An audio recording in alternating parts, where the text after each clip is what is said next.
श्रीमद् भागवतम स्कंद संख्या 3 प्रकरण जो है भागवतम के तीसरे स्कंद में दो चल रहे हैं। एक था वराह भगवान का अवतार जय विजय को श्राप, और दूसरा है कपिल देव भगवान का अवतार। तो आज जो है हम स्टार्ट करेंगे कपिल देव नारायण के अवतार की चर्चा। ये जो एस्टैब्लिश किए गए मनु महाराज, पीछे हमने पढ़ा मनु और शत्रुपा को एस्टैब्लिश कर दिया, तो मनु महाराज का अब आगे परिवार चलना। मनु महाराज के 2 पुत्र हैं और 3 पुत्रियां हैं। पुत्र हैं प्रियव्रत और उत्तानपाद, और पुत्रियां हैं आकुति, देवहूति और प्रसूति। आकुति का विवाह ऋषि मुनि के साथ, प्रसूति का विवाह दक्ष प्रजापति के साथ, और देवहूति का विवाह कर्दम ऋषि के साथ। कर्दम ऋषि के घर में भगवान कपिल जो है प्रकट हुए हैं, और कपिल महामुनि ने देवहूति माता को तत्व ज्ञान का बड़ा सुंदर उपदेश दिया है। विदुर जी ने प्रश्न किया है कि कपिल नारायण की कथा सुनने की मेरी इच्छा है। कपिल महामुनि का प्राकट्य किस तरह हुआ, उन्होंने माता जी को क्या उपदेश दिया, ये सब सुनने की विदुर महाराज की बड़ी इच्छा है। किसी ने भारतवर्ष में कपिल मुनि के आश्रम के दर्शन किए हैं? कहाँ है? एनीबडी?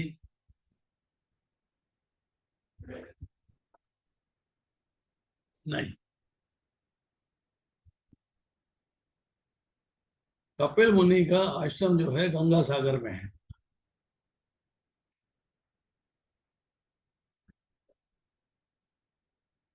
अब यहाँ पर सुखदेव जी महाराज परीक्षित राजा को तथा मैत्रेय स्वामी विदुर जी को एक कथा सुनाते हैं। तो कथा क्या है? सरस्वती नदी के तट पर कर्दम ऋषि आदि नारायण भगवान का स्मरण करते हैं, और उनके घर कपिल देव प्रकट हुए हैं।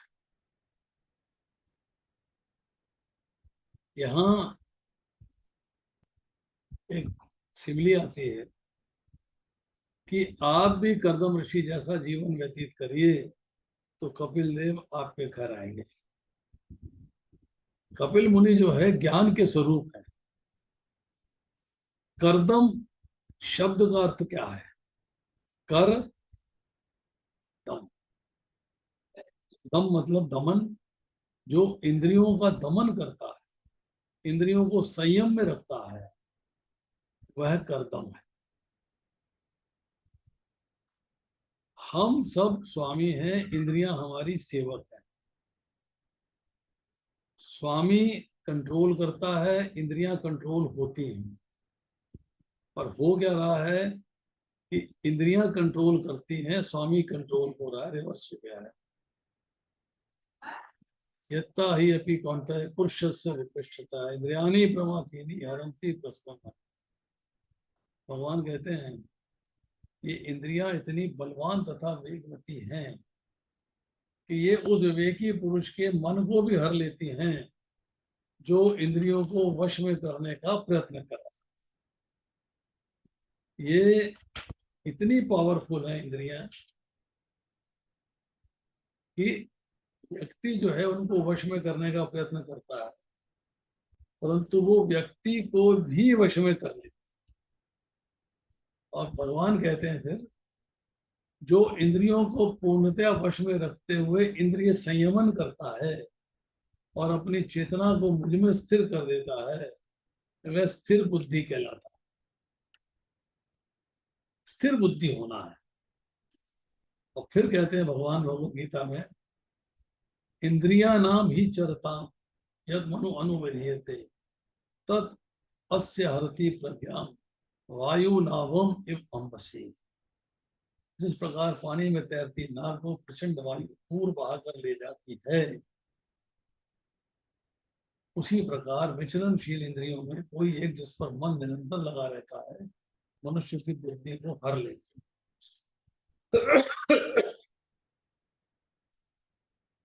इंद्रियों को वश में करना अति आवश्यक है। तो जो प्रत्येक व्यक्ति इंद्रियों को संयम में रखता है, वो कर्दम कहलाता है, वह कर्दम है।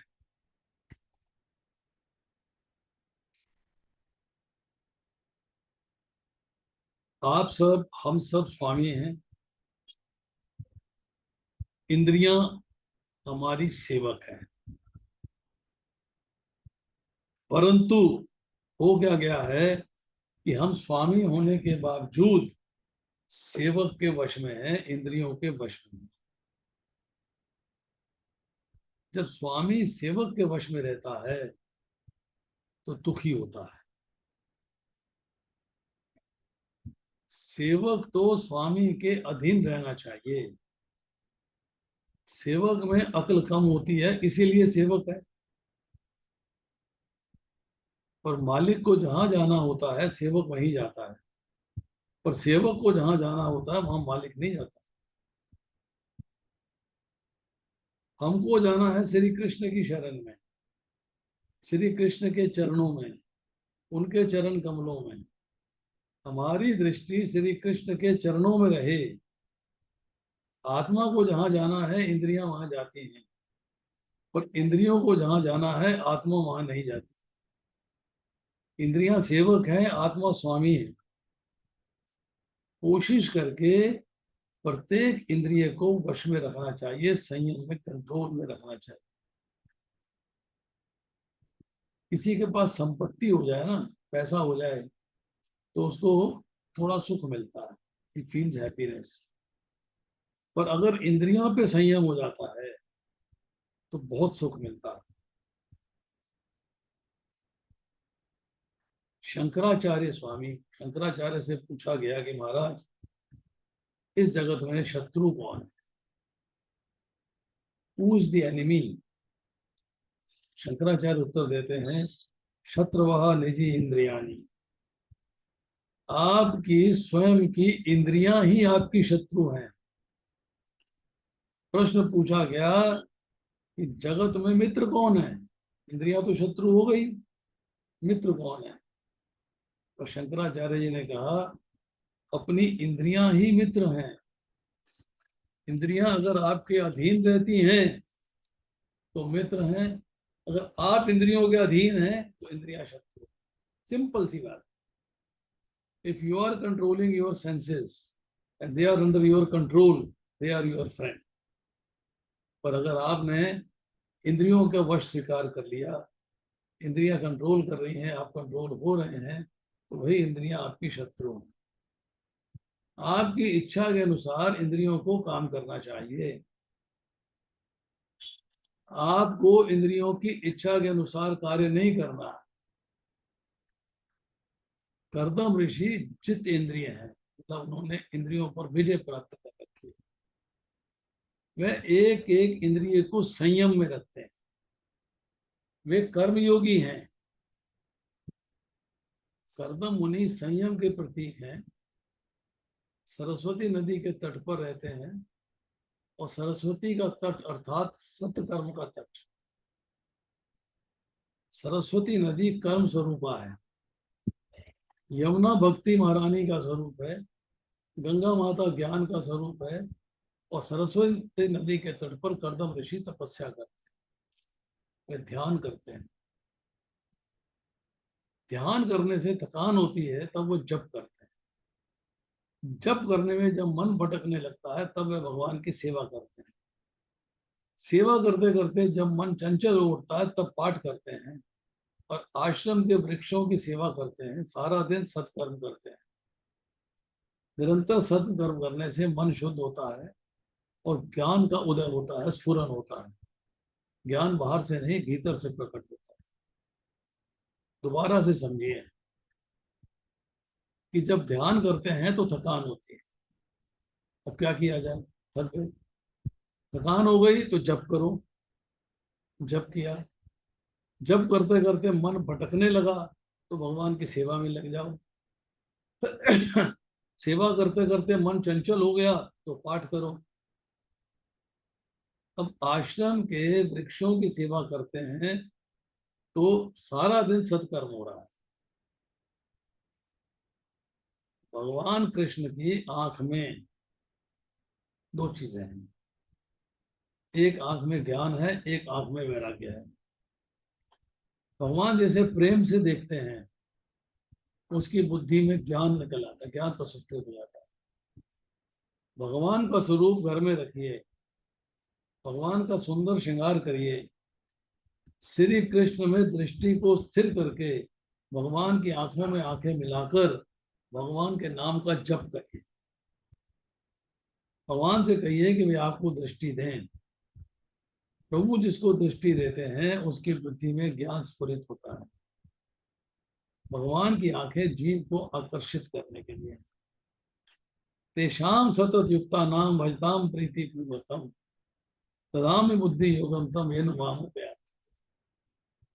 जो प्रीति पूर्वक निरंतर मेरे भजन में लगे रहते हैं, कितनी सुंदर बात कही भगवान ने। जो प्रीति पूर्वक मतलब प्रेम सहित निरंतर मेरे भजन में लगे रहते, उनको मैं दिव्य बुद्धि देता हूं। और दिव्य बुद्धि प्राप्त करके दिव्य ज्ञान को प्राप्त करते हैं तो ज्ञान स्फुरित होता है। अब देखिए, संसार की बात हो रही है।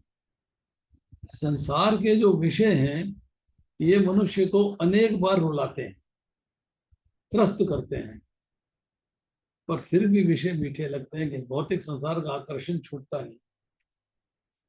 सांसारिक विषयों में माया ने ऐसा आकर्षण भरा है, ये विषय दुख देते हैं फिर भी छोड़ने की इच्छा नहीं होती। मानव उनका मोह नहीं छोड़ पाता। अब भगवान ने जैसे दृष्टि दे दी तो उसकी बुद्धि में वैराग्य जागता है और ज्ञान उदय होता है, ज्ञान का प्रस्फुटन होता है। ज्ञान परमात्मा का स्वरूप है, आत्मा ज्ञान स्वरूप है। इस जगत में कोई मूर्ख नहीं है, सभी ज्ञानी हैं। जीव ईश्वर का अंश है, जीव ज्ञानी नहीं हो सकता। और जैसे आसमान में बादल छा जाते हैं तो सूर्य दिखाई नहीं देता, इसी तरह ज्ञान रूपी सूर्य आपके हृदय में है, परंतु मानव का ज्ञान अज्ञान से ढका रहता है, इससे उसे ज्ञान का अनुभव नहीं होता। ये बात देखिए, अब एक बात ध्यान से सोचिए। हम सभी जानते हैं कि सत्य बोलना चाहिए, फिर क्या उसके बावजूद सभी सत्य बोलते हैं? थोड़ा सा लाभ दिखाई देता है तो झूठ बोल देते हैं। और आजकल तो सत्य बोलना कितना मुश्किल हो गया है। हाँ प्रभु जी कहाँ हो? धौला कुआं पे हूँ। अभी घर से चले नहीं, मोबाइल पे बात हो रही है। अभी घर में बैठे हुए हैं, निकले नहीं है, गाड़ी स्टार्ट नहीं करी है, और उससे कह दिया मैं धौला कुआं पे हूँ, मैं एयरपोर्ट पे हूँ। मतलब झूठ बोलना कितना आसान हो गया है। झूठ बोलने पर मन में थोड़ा सा क्षोभ भी होता है, पर बाद में मन को समझाते हैं कि भाई व्यवहार में संसार में रहना है तो थोड़ा बहुत झूठ तो बोलना ही पड़ेगा। थोड़ा झूठ बोलने से चलता है। मन से हम निश्चित कर लेते हैं सारी बातें, मन को समझाते हैं कि मंदिर में सेवा करेंगे, गरीबों को भोजन देंगे तो भगवान सब पापों को जला देंगे। पर इस तरह पापों का नाश नहीं होता। थोड़ा भी असत्य हो, थोड़ा भी पाप हो तो सजा मिलती है। मानव का ज्ञान अज्ञान से आच्छादित है, ज्ञान से ढका हुआ। अज्ञान से दूर होने पर भीतर से ज्ञान का प्रस्फुटन होता है।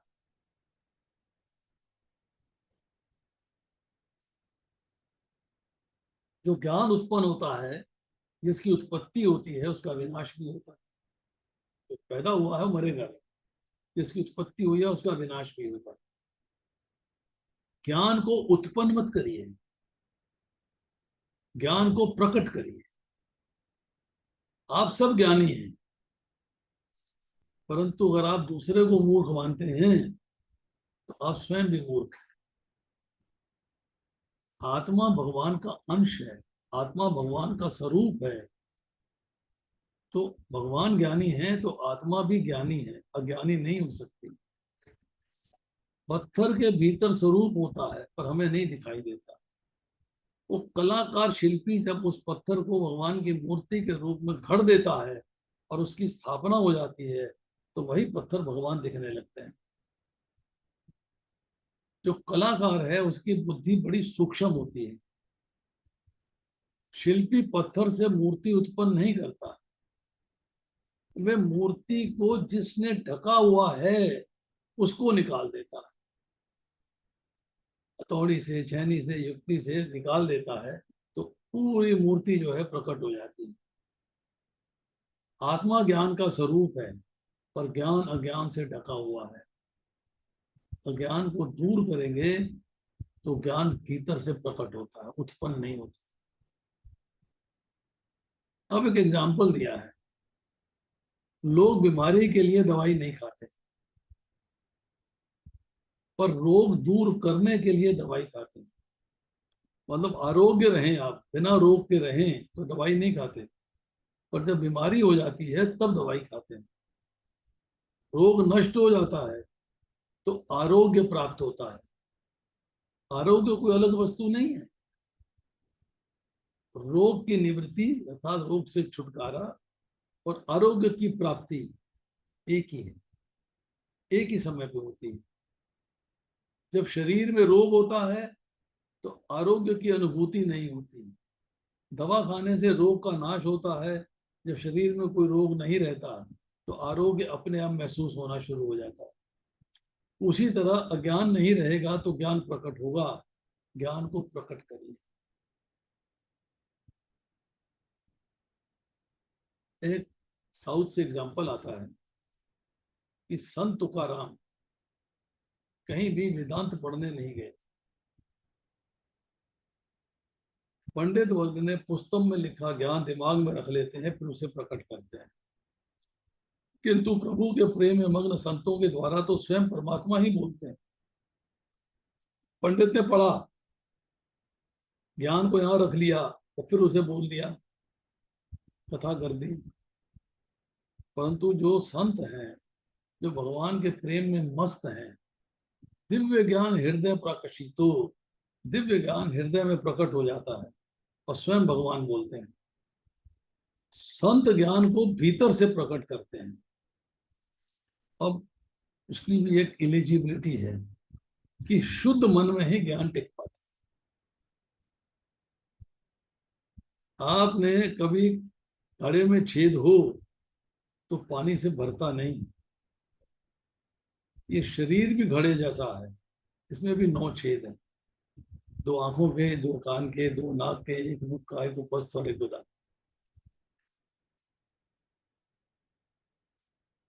कई व्यक्तियों का ज्ञान आंखों के द्वारा बह जाता है, कितनों का ज्ञान कानों से बह जाता है। ये इंद्रिय रूपी छिद्रों को बंद करिए तभी ज्ञान टिकेगा। बंद करने का मतलब क्या है? कंट्रोल योर सेंसेस, अपनी इंद्रियों को वश में करिए। जो जितेंद्रिय है उसका ही ज्ञान टिकता है। ज्ञान को महापुरुष संयम से प्रकट करते हैं।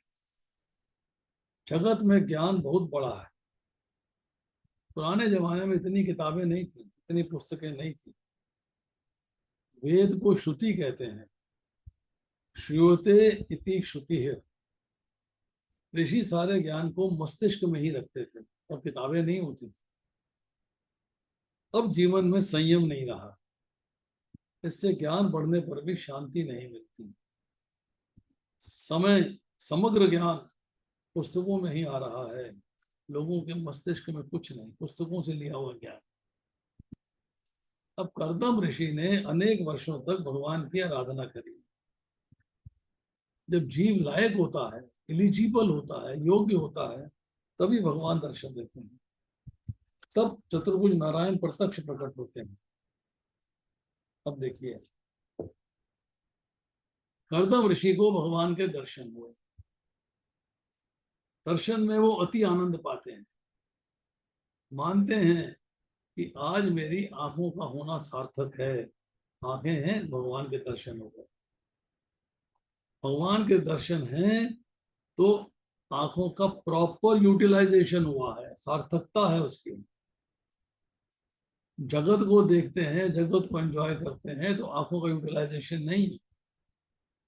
जगत में जो कुछ दिखाई देता है वो 2 घंटे के बाद बिगड़ जाएगा। पुष्प, फूल अभी सुंदर प्रतीत होता है, पर 2-4 घंटों में मुरझा जाए। पुष्प की तरह सारा जगत मुरझाता है। संसार का सौंदर्य क्षणिक है, टेम्पोरेरी है, कृत्रिम है। आपको जो अच्छा लगता है वो हो सकता है दूसरे को अच्छा न लगे। आप जिसे अच्छा नहीं मानते हैं, हो सकता है दूसरे को अच्छा लगता हो। तो संसार का जो सौंदर्य है, ये आपके मन की कल्पना है। मन में विकार है, वासनाएं हैं, आंखों में काम भाव है, इसी से संसार में सौंदर्य दिखाई देता है। अब किसी के पास धन है, पैसा बहुत है। जब धन बढ़ जाता है तब लोगों की बुद्धि भ्रष्ट हो जाती है। धन बढ़ जाने पर लोग घूमने निकल पड़ते हैं। यूरोप जा रहे हैं, अमेरिका जा रहे हैं, ग्रीस जा रहे हैं, साउथ इंडिया जा रहे हैं, कोडाई कनाल जा रहे हैं, ऊटी जा रहे हैं, कश्मीर जा रहे हैं। तो एक व्यक्ति ने कहा, कश्मीर बहुत सुंदर है, आपको भी जाना चाहिए, आप चाहें तो मैं आपको ले चलता हूँ। तो वो व्यक्ति कहता है, भक्त है, वो कहता है कश्मीर सरस है, कश्मीर सुंदर है, पर जिसने कश्मीर को बनाया है वो कितना सरस और सुंदर होगा। तो उसके मन में क्या है कि भगवान अति सुंदर है। कारण का गुण कार्य में ही आता है। भगवान कारण है, जगत कार्य है। भगवान का सौंदर्य संसार में भी दिखता है, दृष्टिगोचर होता है, पर जगत का सौंदर्य मन को चंचल बनाता है और भगवान का सौंदर्य मन को स्थिर करता है। तब दर्शनाथ न अक्षनो सांसिध्यम। जगत को देखने से आंखें चंचल होती हैं, मन चंचल होता है। ज्ञानी जगत को देखते हैं पर उपेक्षा से देखते हैं, क्योंकि देखने योग्य तो भगवान है, जगत को देख के क्या करूंगा भाई। इस बात को ध्यान में रख के कि देखने योग्य भगवान हैं, जगत को उदासीन भाव से, उपेक्षा से देखिए। हम जब मंदिर में जाते हैं, भगवान के दर्शन करते हैं, वो स्थापित हैं, अर्च विग्रह स्थापित किया हुआ है, तो हमारी आंखें शुद्ध होती हैं। भगवान को स्पर्श करते हैं तो त्वचा सफल होती है। आप किसी व्यक्ति का स्पर्श करते हैं तो सुख का अनुभव होता है। आप जब भगवान का स्पर्श करेंगे तो कितना आनंद होगा। इंद्रियों को जब ब्रह्म संबंध होता है तब वह सार्थकता पाती।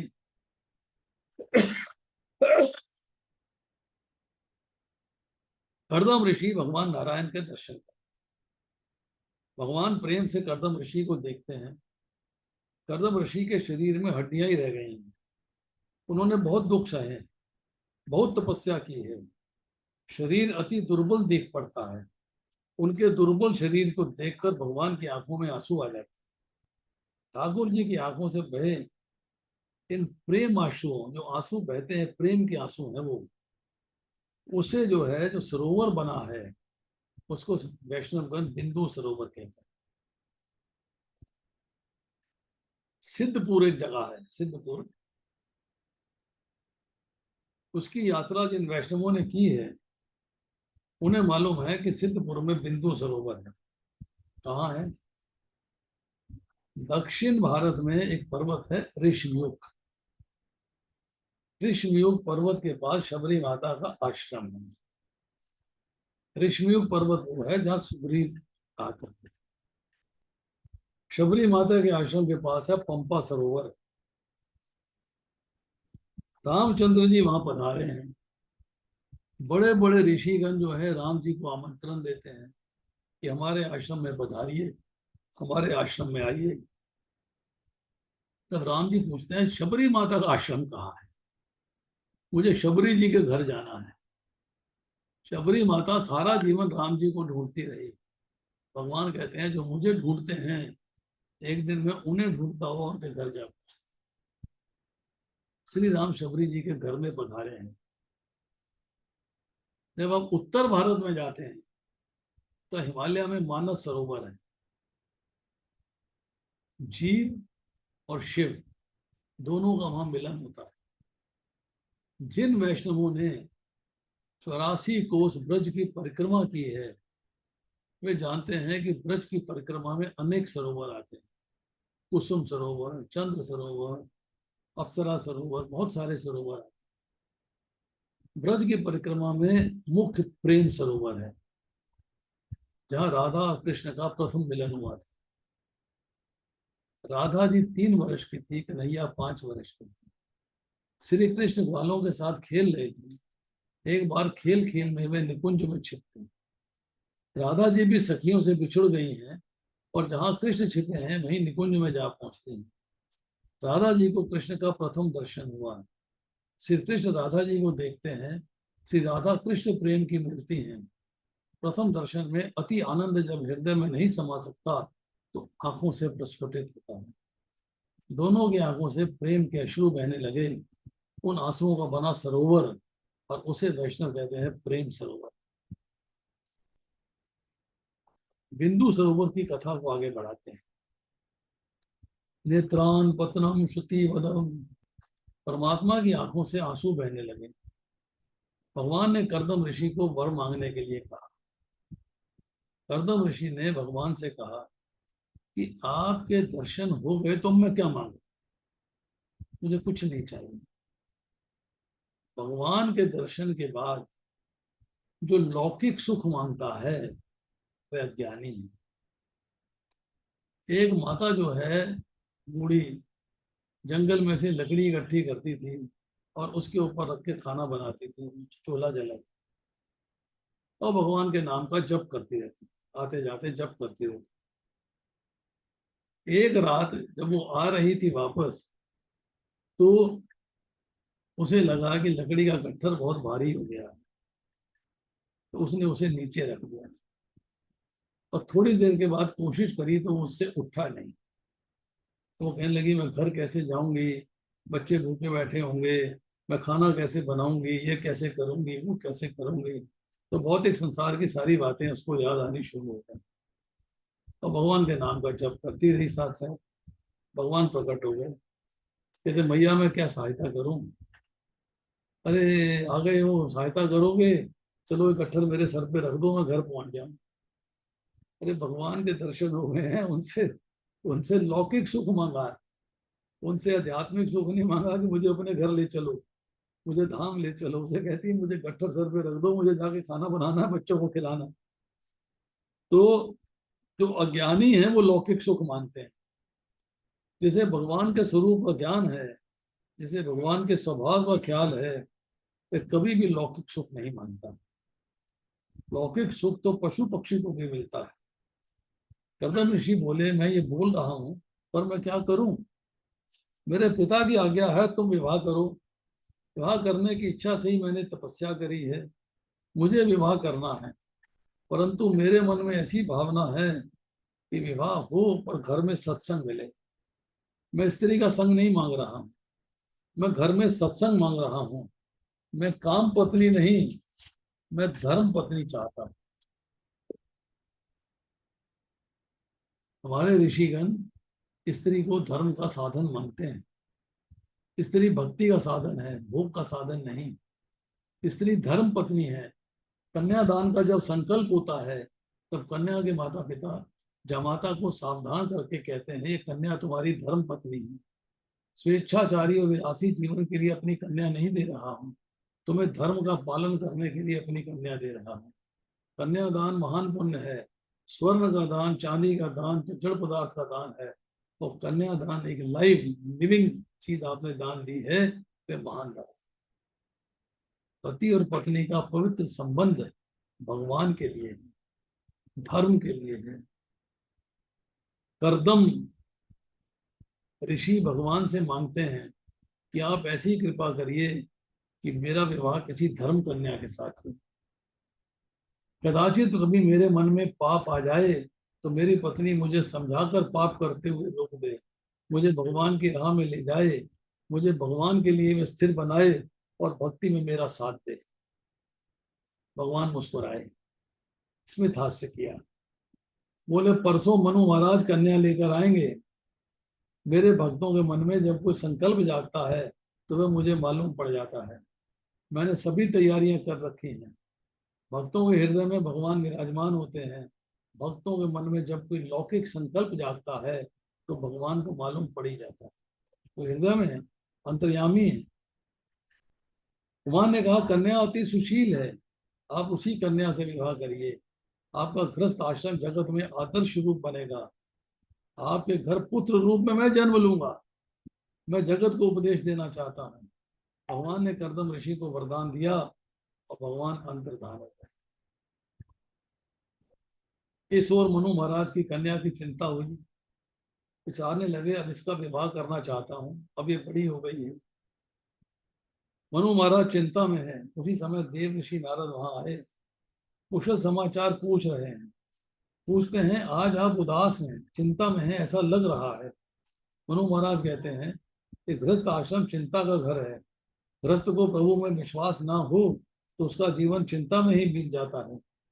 गृहस्थ आश्रम में संपत्ति की चिंता और संतान की चिंता होती है। जो मिला है उसे देखभाल कर रखने की चिंता है, अधिक इकट्ठा करने की चिंता है, संतानों की बहुत चिंता होती है। किसी का लड़का परीक्षा में सफल होता है तो माता पिता को चिंता होती है। परीक्षा में पास हो जाए तो नौकरी की चिंता होती है, नौकरी मिल जाए तो विवाह की चिंता होती है, विवाह हो जाए तो लड़के का जन्म हो, ऐसी चिंता रहती है। तो गृहस्थ आश्रम में अधिकतम जीवन चिंता में व्यतीत हो जाता है। मुझे कन्या की बहुत चिंता हो रही है, कन्या बड़ी हो गई है, अब मैं इसका विवाह करना चाहती हूँ। तो नारद जी देवहूति की कन्या रेखाएं देखते हैं, हाथ की रेखाएं देखते हैं। उन्हें देखकर नारद जी को मालूम पड़ा ये राजा की कन्या है। और ऐसा योग है कि राजा की रानी नहीं बनेगी, कि महान ऋषि की पत्नी होगी। मनु महाराज कहते हैं जो आप कहते हैं वह सच है। इसका जन्म जो राजमहल में हुआ है, और राजमहल का विलासी जीवन इसे पसंद नहीं। ये सुबह जल्दी उठ जाती है, स्नान करती है, साधु सदृश जीवन बिता रही है। इसकी ऐसी इच्छा है कि कोई भगवत भक्त और महान ज्ञानी पति हो तो विवाह करो। ज्ञानी हो, भगवत भक्त हो, ऐसा व्यक्ति राजकन्या से कैसे विवाह करेगा, इसकी मुझे चिंता है। नारद जी ने विचार करके कहा इस कन्या के लिए योग्य वर तो करदम ऋषि है। महान ज्ञानी हैं, योगी हैं, भगवान के भक्त हैं। इस कन्या को आप करदम ऋषि को अर्पण करिए। मनु महाराज कहने लगे मैंने करदम ऋषि की बहुत प्रशंसा सुनी है। वे ऋषि महान योगी हैं, ज्ञानी हैं, पर क्या वे राजकन्या से विवाह करेंगे? नारद जी ने कहा करेंगे, उन्हें विवाह करने की इच्छा है। अब आज इतना ही करेंगे।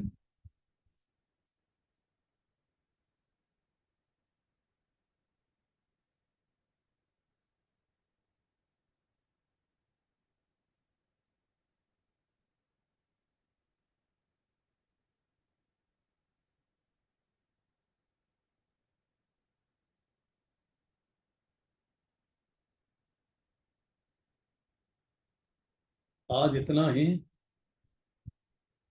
बाकी फिर मंडे देखते हैं, क्योंकि मेरा तबीयत आज ठीक नहीं है। मैं आज क्लास नहीं करना चाहता था। 8 बजे तक मेरा मूड था कि आज क्लास नहीं करूंगा, जाके रेस्ट करूंगा। फिर मेरे मन में आया कि हाँ भी तो बैठ के बोलना ही तो है, चलो क्लास कर देते हैं। इसलिए आज हमने जो है क्लास कर दी है। थैंक यू सो मच प्रभु जी, बहुत बहुत शुक्रिया। शेष फिर देखते हैं। हरे कृष्णा प्रभु जी, बहुत सुंदर क्लास थी प्रभु जी। प्रभु जी तबियत ठीक है आपकी प्रभु जी? हाँ जी, क्या कह रही हैं आप? तबीयत तो ठीक नहीं है, वही तो बोल रहे थे प्रभु जी। आपने चेस्ट बाइंडर क्यों नहीं लगाया आज? नहीं, मैथ्यू क्या है कि यहाँ पे जो वूंड है ना, उस वूंड में अंदर स्टील की लाइनिंग है, स्टील। तार है, हाँ।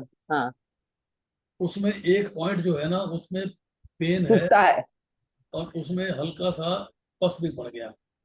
तो जब चेस्ट बाइंडर लगाता हूँ तो वो पेन दबता है, मतलब स्टील ओहो। का, तो पेन होती है। तो मैं नीचे जब आज आया तो मैंने कहा कुछ देर के लिए चेस्ट बाइंडर उतार देता हूँ। जब उतारने बैठा हूँ तो मुझे थोड़ा रिलीफ मिला है, तो मैंने कहा चलो उतार दिया है, आज तो ऊपर जाके पहनूंगा। चेस्ट बाइंडर लगा के ही सोऊंगा, उसके बिना सो नहीं पाऊंगा। ये प्रॉब्लम है। वेरी डिस्कम्फर्ट, नो प्रभु जी।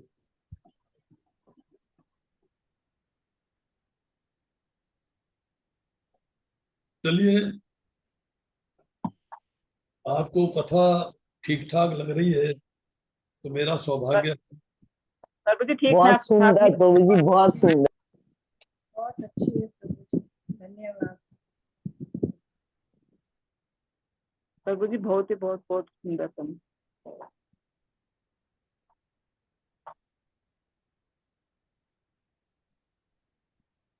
पूरा जो चैप्टर्स है ना भागवतम के, उसको समराइज किया हुआ है। जहाँ जहाँ इंपॉर्टेंट पॉइंट्स हैं सांसारिक दृष्टि से, उनको डिस्कस किया है। और वही पॉइंट ऐसे हैं जो ध्यान से सुनने चाहिए और ध्यान से अपने मस्तिष्क में उतारने चाहिए। बाकी ठाकुर जी की कृपा हो आप पे, और हम पे भी गाड़ी चल निकले। ये शांति प्रदा माता जी, रितु माता जी कुछ कहना चाहती हैं? हरे कृष्णा प्रभु जी। प्रभु जी आज की कथा भी हमेशा की तरह बहुत ही अच्छी थी, और आप तो हमेशा ही बहुत करेजियस हैं, हमेशा डटे रहते हैं अपनी सेवा के लिए। अब आप रेस्ट करें प्रभु जी। कि मैं बस जा रहा हूँ, आई गो अपस्टेयर्स, और जाके अब रेस्ट करूंगा। हाँ जी, आप आराम करें प्रभु जी। प्रभु जी इसको दिखाना पड़ेगा आपको, अगर पस आ रही है तो डॉक्टर को। मंडे को मैंने टाइम लिया हुआ, सवेरे 8 बजे मिलना है डॉक्टर से। हम्म। मंडे सवेरे और जाएंगे उनसे मिलने के लिए। बारिशों से पहले सारे स्टिचेस आपके हील हो जाए। सबकी आप ध्यान रखिए अपना, सब बहुत ध्यान इम्पोर्टेंट है, रखिए प्रभु जी। बहुत मेजर सर्जरी है ना, तो इसलिए आपको बहुत केयरफुल रहना। चलिए, समाप्त हरे कर। कृष्णा, दंडवत प्रणाम। सबकी बहुत सारी हार्ट दंडवत प्रणाम प्रभु जी। हरे कृष्णा।